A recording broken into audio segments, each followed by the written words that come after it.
ചെറുതെങ്കിലും ഇമ്മിണി വലിയ കാര്യം. സംഗതി അത്ര ചെറുതല്ല, ഒരൽപ്പം വലുത് തന്നെയാണ്. രണ്ടു പേർക്ക് മാത്രം എടുത്തു പൊക്കാവുന്ന ഒരു പടുകൂറ്റൻ പുസ്തകം. ആ പുസ്തകത്തിനുള്ളിൽ നരകത്തിൻ്റെ വാതിൽ തുറക്കുന്നത് എങ്ങനെ എന്നുവരെ എഴുതിയിട്ടുണ്ടത്രേ. പറഞ്ഞു വരുന്നത് പിശാചിൻ്റെ ബൈബിൾ എന്നറിയപ്പെടുന്ന കോഡക്സ് ഗിഗാസ് എന്ന പുസ്തകത്തെക്കുറിച്ചാണ്. രാത്രികാലങ്ങളിൽ ആ പുസ്തകം തനിയെ വായുവിൽ നിൽക്കുന്നത് കണ്ടവരുണ്ടത്രേ. ഏതാണ്ട് 30 വർഷം നീണ്ടു നിന്നിരുന്ന യുദ്ധത്തിനൊടുവിൽ 1648 സ്വീഡൻ പ്രാഗ് നഗരം കീഴ്പ്പെടുത്തി. അവിടെയുണ്ടായിരുന്ന എല്ലാ വസ്തുക്കളും അവർ മോഷ്ടിച്ചു. ആ മോഷണ വസ്തുക്കളിൽ ഒരു വസ്തു കൂടി ഉണ്ടായിരുന്നു, ഒരു പടുകൂറ്റൻ ഗ്രന്ഥം. അതിനെ അവർ വിളിച്ചത് കൊഡക്സ് ഗിഗാസ് എന്നായിരുന്നു. കൊഡക്സ് ഗിഗാസ് എന്നാൽ ഒരു ലാറ്റിൻ വേർഡാണ്. അതിൻ്റെ അർത്ഥം പടുകൂറ്റൻ പുസ്തകം എന്നാണ്. ഏതാണ്ട് 36 ഇഞ്ച് നീളം, 20 ഇഞ്ച് വീതി, 9 ഇഞ്ച് ഘനം. അതായിരുന്നു ആ പുസ്തകം. അതിൻ്റെ ഭാരം എന്ന് പറയുന്നതും ഏതാണ്ട് 165 പൗണ്ടിൽ കൂടുതലും. 300-ൽ കൂടുതൽ താളുകൾ ഉണ്ടായിരുന്നു ആ പുസ്തകത്തിന്. അതിൽ ഓരോ താളും നിർമ്മിച്ചിരിക്കുന്നത് കഴുതയുടെ തൊലി കൊണ്ടാണ്. അതായത് 180-ൽ കൂടുതൽ കഴുതകളുടെ തുകൽ കൊണ്ടാണ് ആ ഒരു പുസ്തകം നിർമ്മിച്ചിരിക്കുന്നത് എന്ന്. എന്നാൽ ഈ രൂപമാണോ മറ്റ് ബൈബിളുകളിൽ നിന്നും ഇതിനെ വ്യത്യസ്തമാക്കുന്നത്? അല്ല. കൊഡക്സ് ഗിഗാസ് എന്ന പുസ്തകം നിരോധിക്കപ്പെട്ട പുസ്തകങ്ങളുടെ പട്ടികയിലുള്ള ഒരു പുസ്തകമാണ്. അതിന് ഒരുപാട് കാരണങ്ങളും പറയപ്പെടുന്നുണ്ട്. ഏറ്റവും പ്രധാനപ്പെട്ട കാരണം, ഈ ഒരു ബൈബിളിനുള്ളിൽ 36 ഇഞ്ച് നീളത്തിൽ ഒരു ചെകുത്താൻ്റെ ചിത്രം വരയ്ക്കപ്പെട്ടിട്ടുണ്ട് എന്നതാണ്. ഏതാണ്ട് 1300-കളിൽ ബൊഹീമയിലാണ് ഈ പുസ്തകം നിർമ്മിച്ചത് എന്നാണ് കണ്ടെത്തിയിട്ടുള്ളത്. സ്വീകരിക്കപ്പെട്ടതും നിരോധിക്കപ്പെട്ടതുമായ പല ഗ്രന്ഥങ്ങളും ഇതിൽ എഴുതി ചേർത്തിട്ടുണ്ട്. അതോടൊപ്പം പല മന്ത്രവിദ്യകളുടെ രഹസ്യങ്ങളും. ഹെർമൻ എന്ന പേരുള്ള ഒരു പുരോഹിതനാണത്രേ ഈ ഒരു പുസ്തകം രചിച്ചിട്ടുള്ളത്. അത് മനസ്സിലാക്കിയത് കൊഡക്സ് ഗിഗാസിൽ നിന്നും തന്നെയാണ്. അതിലത് രേഖപ്പെടുത്തിയിട്ടുണ്ട്. ഹെർമണസ് ഇൻക്ലൂസസ് എന്നാണ് അതിൽ രേഖപ്പെടുത്തിയിരിക്കുന്നത്. ഹെർമണസ് എന്ന വാക്കിലൂടെ മനസ്സിലാക്കാൻ സാധിക്കുന്നത് ഹെർമൻ എന്ന പേരും, ഇൻക്ലൂസസ് എന്ന ലാറ്റിൻ വേർഡിലൂടെ മനസ്സിലാക്കാൻ സാധിക്കുന്നത് ശിക്ഷിക്കുക അഥവാ ഭ്രഷ്ട് കൽപ്പിക്കുക എന്ന വാക്കുമാണ്. കൊഡക്സ് ഗിഗാസിനെ കുറിച്ച് ഒരുപാട് കഥകൾ നിലവിലുണ്ട്. എന്നാൽ ഒരുപാട് പേർ വിശ്വസിക്കുന്ന ഒരു കഥ ഇങ്ങനെയാണ്. ഹെർമൻ എന്ന പേരുള്ള ഒരു പുരോഹിതൻ അയാൾ ചെയ്ത എന്തോ തെറ്റിൻ്റെ പേരിൽ തടവ് ശിക്ഷ അനുഭവിക്കുകയാണ്. തടവിൽ നിന്നും രക്ഷപ്പെടാൻ മൊണാസ്ട്രി അദ്ദേഹത്തിന് ഒരു ഉപായം നൽകി. മറ്റൊന്നുമല്ല, ലോകത്തെവിടെയും ഇപ്പോൾ ഇല്ലാത്ത, എന്നാൽ ലോകത്തിലുള്ള സകലമാന വിവരങ്ങളും അടങ്ങുന്ന ഒരു ഗ്രന്ഥം സൃഷ്ടിക്കുക. അങ്ങനെ സൃഷ്ടിച്ചാൽ താങ്കൾക്ക് തടവിൽ നിന്നും രക്ഷപ്പെടാം എന്ന്. തനിക്കറിയാവുന്ന ലോകത്തിലെ സകല വിവരങ്ങളും അയാൾ പുസ്തകത്തിൽ എഴുതി ചേർത്തു. പുസ്തകത്തിൻ്റെ പ്രധാനപ്പെട്ട 5 പേജുകളിൽ ഹെർമൻ എന്ന പുരോഹിതൻ താൻ ചെയ്ത തെറ്റുകളെക്കുറിച്ചും അതിൽ താൻ പശ്ചാത്തപിക്കുന്നതിനെക്കുറിച്ചുമെല്ലാം വിശദീകരിക്കുന്നതായി കാണാൻ സാധിക്കും.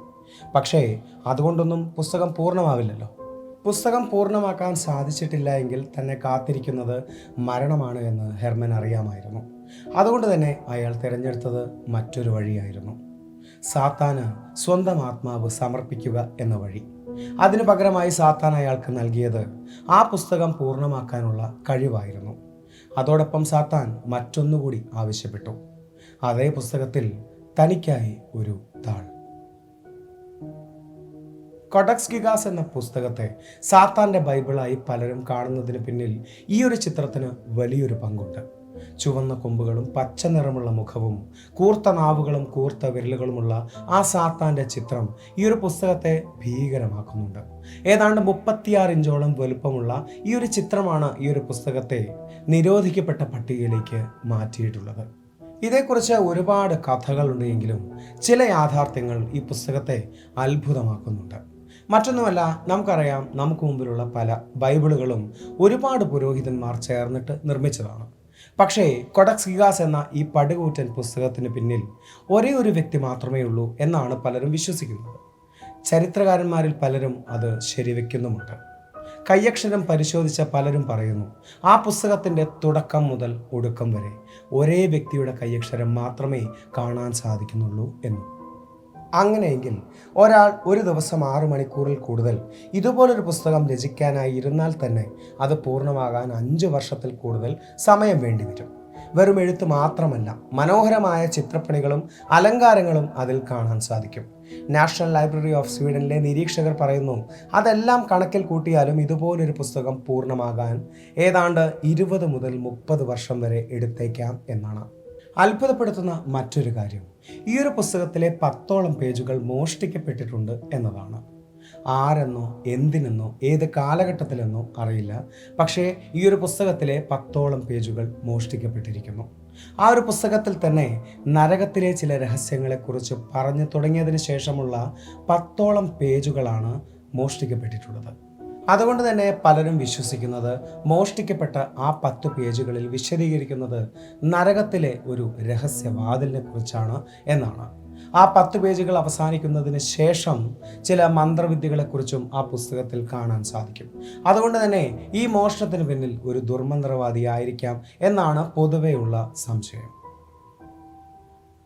1648 യുദ്ധത്തിന് ശേഷം സ്വീഡിഷ് സൈന്യം മോഷ്ടിച്ചെടുത്ത എല്ലാ വസ്തുക്കളും സൂക്ഷിച്ചിരുന്നത് സ്റ്റോക്ക്ഹോം കൊട്ടാരത്തിലായിരുന്നു. അവിടെ അകാരണമായ ഒരു തീപിടുത്തം സംഭവിച്ചു. അതിന് പിന്നിൽ കാരണം എന്താണ് എന്ന് ആർക്കും ഇന്ന് വരെ കണ്ടെത്താൻ സാധിച്ചിട്ടില്ല. സകലതും ആ തീപിടുത്തത്തിൽ നശിച്ചു പോയിരുന്നു. വിലപിടിപ്പുള്ള പല വസ്തുക്കളും നശിച്ചു പോവാതിരിക്കാൻ ഭടന്മാർ ജനാലയിലൂടെ ആ വസ്തുക്കളെല്ലാം പുറത്തേക്ക് വലിച്ചെറിഞ്ഞു. അതിൽ നമ്മുടെ പടുകൂറ്റൻ പുസ്തകവും ഉണ്ടായിരുന്നു. ഇന്ന് ആ പുസ്തകം സൂക്ഷിച്ചിരിക്കുന്നത് നാഷണൽ ലൈബ്രറി ഓഫ് സ്വീഡനിലാണ്. അന്ന് സ്റ്റോക്ക്ഹോം കൊട്ടാരത്തിൽ നടന്ന തീപിടുത്തത്തിന് കാരണം ഡെവിൾസ് ബൈബിളിൻ്റെ ശാപമാണ് എന്ന് പറയുന്നവരുണ്ട്. അങ്ങനെയെങ്കിൽ നാഷണൽ ലൈബ്രറിയെയും അതേ ശാപം ബാധിക്കേണ്ടതല്ലേ എന്ന് നമുക്ക് ചിന്തിക്കാം. ചിലർ പറയുന്നു അതും സംഭവിച്ചിട്ടുണ്ട് എന്ന്. നാഷണൽ ലൈബ്രറിയിൽ ജോലി ചെയ്തിരുന്ന 4ഓളം സെക്യൂരിറ്റി ഗാർഡുകളും ലൈബ്രറിയൻസും ഒരേ സ്വരത്തിൽ പറയുന്നു അവർ ചില കാഴ്ചകൾ കണ്ടിട്ടുണ്ട് എന്ന്. രാത്രികാലങ്ങളിൽ ചില മന്ത്രോച്ചാരണ ശബ്ദം കേട്ട് ചെല്ലുമ്പോൾ കാണാൻ സാധിക്കുന്നത് ആ പടുകൂറ്റൻ പുസ്തകം ഒരു അപ്പൂപ്പൻ താടി പോലെ വായുവിൽ ഉയർന്നു നിൽക്കുന്ന കാഴ്ചയാണ് എന്ന്. കൊഡക്സ് ഗിഗാസ് എന്ന പുസ്തകത്തിൽ വരച്ചു ചേർത്തിട്ടുള്ള സാത്താന്റെ ചിത്രത്തെക്കുറിച്ച് പലരും വിശദീകരിച്ചിട്ടുണ്ട്. എന്നാൽ ആ ചിത്രത്തിന്റെ ഇടതുഭാഗത്തെ പേജിൽ വരച്ചു ചേർത്തിട്ടുള്ള സ്വർഗത്തെക്കുറിച്ച് അധികം ആരും പറഞ്ഞു കേട്ടിട്ടില്ല. ചില ചരിത്രകാരന്മാർ പറയുന്നതനുസരിച്ച് ആ പുസ്തകത്തിൽ സ്വർഗത്തെക്കുറിച്ചും നരകത്തെക്കുറിച്ചും പ്രതിപാദിക്കുന്നുണ്ട്. അങ്ങനെ സ്വർഗത്തെ വരച്ചു ചേർത്തതുപോലെ നരകത്തെ വരച്ചു ചേർത്തതായിരിക്കാം, അല്ലെങ്കിൽ നരകത്തെ സൂചിപ്പിക്കാൻ വേണ്ടിയായിരിക്കാം പിശാചിനെ അതിൽ വരച്ചു ചേർത്തത് എന്ന്. അങ്ങനെ ആയിരിക്കാം, അല്ലായിരിക്കാം. പക്ഷെ അതേക്കുറിച്ച് ഒരുപാട് ചോദ്യങ്ങളുണ്ട്. അങ്ങനെയെങ്കിൽ ഈ പുസ്തകത്തിന് പിന്നിൽ ആരായിരിക്കും? അതിലെ താളുകൾ മോഷ്ടിക്കപ്പെട്ടത് എന്തുകൊണ്ടായിരിക്കും? ആ മോഷ്ടിക്കപ്പെട്ട താളുകളിൽ എന്തായിരിക്കാം വിശദീകരിച്ചിട്ടുണ്ടാവുക? അതിന് പിന്നിൽ ആരായിരിക്കും? അങ്ങനെ ഒരുപാട് ചോദ്യങ്ങൾ. ഇത്തരത്തിലുള്ള ഉത്തരമില്ലാത്ത ചില ചോദ്യങ്ങളാണ് കൊഡക്സ് ഗിഗാസിനെ, അല്ല, ഡെവിൾസ് ബൈബിളിനെ നിഗൂഢമാക്കുന്നത്.